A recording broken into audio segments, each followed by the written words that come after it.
साखरेचे भाव सध्या गगनाला भिडलेले आपल्याला पाहायला मिळत आहेत. अगदी काही दिवसातच साखरेच्या दरात इतकी मोठी वाढ झाली आहे की सामान्य ग्राहकांच्या घरच्या बजेटवर त्याचा थेट परिणाम होऊ लागलाय.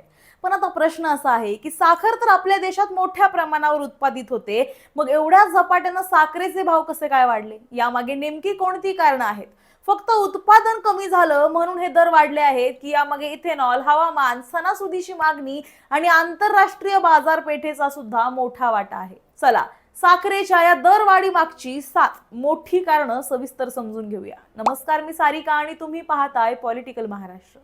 पहिलं कारण म्हणजे अपेक्षेपेक्षा कमी झालेलं साखर उत्पादन. देशात यंदा साखरेचं उत्पादन सुरुवातीच्या अंदाजापेक्षा मोठ्या प्रमाणात कमी झालंय. 2025-26च्या गाळप हंगामाच्या सुरुवातीला देशात सुमारे 3,43,00,000 टन साखर उत्पादनाचा अंदाज व्यक्त करण्यात आला होता. मात्र फेर आढळणीनंतर उत्पादन सुमारे 3,06,00,000 टनांवर थांबलं. म्हणजेच अंदाजापेक्षा जवळपास 27,00,000 टनांची घट झाली. उत्पादन कमी झालं की बाजारात उपलब्ध साखरेचं प्रमाण कमी होतं आणि त्याचा थेट परिणाम हा दरावर होतो. दुसरं कारण म्हणजे महाराष्ट्र, कर्नाटक आणि उत्तर प्रदेशातील हवामानाचा फटका. साखरेच्या उत्पादनासाठी ऊस हा सर्वात मोठा कच्चा माल आहे. मात्र यंदा प्रमुख ऊस उत्पादक राज्यांमध्ये हवामानानं मोठा फटका दिलाय. महाराष्ट्र आणि कर्नाटकातल्या काही भागात पावसाचं प्रमाण असमान राहिलं, तर उत्तर प्रदेशातील काही भागात अतिवृष्टीमुळे शेतांमध्ये पाणी साचलं. त्यामुळे ऊसावर रोग आणि किडींचा प्रादुर्भाव वाढला. विशेषतः लाल कुजवा आणि शेंडा पोखरणाऱ्या अळीमुळे ऊसाच्या गुणवत्तेवर परिणाम झाला. परिणामी ऊसातून मिळणाऱ्या साखरेची रिकव्हरी कमी झाली. आता तिसरं कारण म्हणजे इथेनॉल निर्मितीसाठी साखरेचा कच्चा माल वळवला गेला. हा मुद्दा सध्या सर्वाधिक जास्त चर्चेत आहे. केंद्र सरकारनं पेट्रोलमध्ये 20% इथेनॉल मिश्रणाचं E20 उद्दिष्ट पुढे नेलंय. त्यामुळे ऊसाचा रस, साखरेचा पाक आणि बी हेवी मळी यांचा मोठ्या प्रमाणावर इथेनॉल निर्मितीसाठी वापर करण्यात आला. त्यामुळे सुमारे 30,00,000 टन साखरे इतका कच्चा माल साखर उत्पादनाऐवजी इथेनॉलकडे वळला, असा उद्योग क्षेत्राचा अंदाज आहे. म्हणजेच ऊस तोच, पण त्यातून तयार होणाऱ्या उत्पादनाचा काही भाग साखरेऐवजी इथेनॉलकडे गेलाय. सरकारच्या दृष्टीनं यामुळे कच्च्या तेलाची आयात कमी होते, परकीय चलनाची बचत होते आणि इथेनॉल अर्थव्यवस्थेला चालना मिळते. मात्र साखरेच्या बाजारासाठी यामुळे उपलब्ध पुरवठ्यावर दबाव निर्माण होतो. चौथं कारण म्हणजे सणासुदीच्या काळात वाढलेली मागणी. रक्षाबंधन, गणेशोत्सव, दसरा आणि पुढे दिवाळीच्या सणासुदीचा हंगाम आता तोंडावर आहे. या काळात मिठाई, पेय पदार्थ, बेकरी आणि इतर खाद्यपदार्थांसाठी साखरेची मागणी मोठ्या प्रमाणात वाढते. म्हणजे एका बाजूला पुरवठा मर्यादित आणि दुसऱ्या बाजूला मागणी वाढलेली. अर्थशास्त्राचा साधा नियम आहे, मागणी वाढली आणि पुरवठा कमी झाला की दर सुद्धा वाढतात. आता पाचवं कारण म्हणजे देशातील शिल्लक साखरेचा साठा कमी होण्याची भीती. 2 गाळप हंगामाच्या मधल्या काळात साखरेचे दर हे स्थिर ठेवण्यासाठी बटर स्टॉक महत्वाचा आहे. साधारणपणे देशात किमान 60,00,000 टनांच्या आसपास शिल्लक साठा असणं सुरक्षित मानलं जातं. मात्र 30 सप्टेंबर पर्यंत हा साठा 35 ते 50,00,000 टनांपर्यंत खाली येण्याची शक्यता व्यक्त करण्यात आली.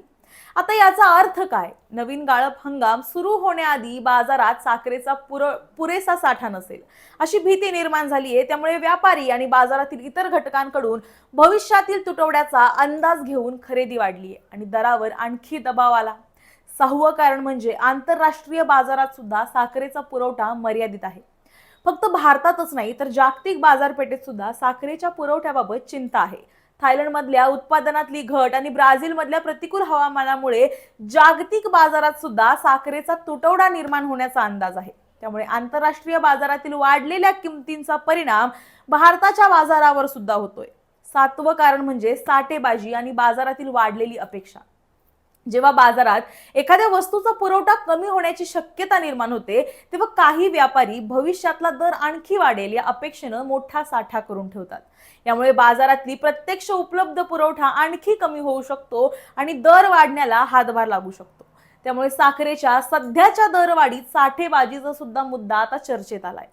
आता या सगळ्या कारणांचा परिणाम थेट ग्राहकांच्या खिशावर दिसतोय. ग्राहक व्यवहार मंत्रालयाच्या आकडेवारीनुसार जुलैच्या अखेरीस साखरेची सरासरी किरकोळ किंमत सुमारे 48 रुपये 18 पैसे प्रति किलो होती. 20 ऑगस्ट पर्यंत ती वाढून 55 रुपये 70 पैसे झाली. तर काही स्थानिक बाजारपेठांमध्ये साखरेचा दर 70 ते 75 रुपयांपर्यंत पोहोचल्याचं दिसून आले.